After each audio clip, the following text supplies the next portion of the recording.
Mastering each and every in English grammar. Hello, language learners. Welcome back to our English grammar series.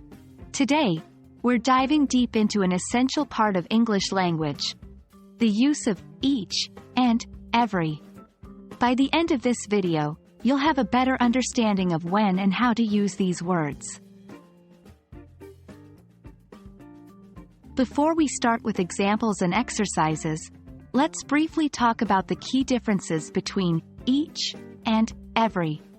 Each is used when referring to individual members of a group, emphasizing their individuality. On the other hand, every refers to all members of a group, focusing on them as a whole. Let's look at a quick example for clarity. Each student in the class received a certificate. This sentence emphasizes each student individually. Every student in the class received a certificate. This sentence views the students as one group.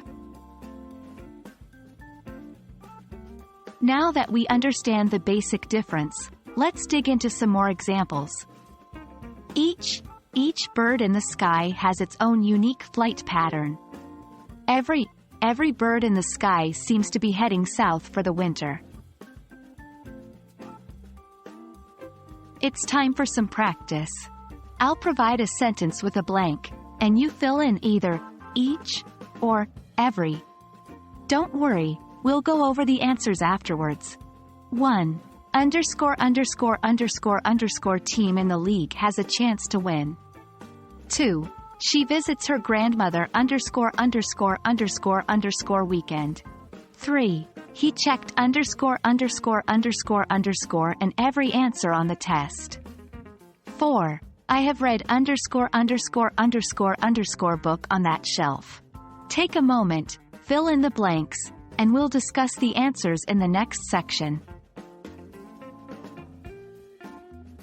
Ready for the answers? Let's go over them. 1. Every team in the league has a chance to win. We're referring to all teams as a group here. 2. She visits her grandmother every weekend. Again, we're referring to all weekends, seen as a repeating occurrence. 3. He checked each and every answer on the test. Here we're emphasizing the individual checking of each answer. 4. I have read each book on that shelf. This one could technically be either, but each emphasizes the accomplishment of reading all the books individually. Well done, everyone. We hope this video clarified the usage of each and every in English. Remember, the more you practice, the more natural it will become. Keep practicing, and you'll master these nuances of English grammar in no time. Until next time, keep learning and expanding your language horizons.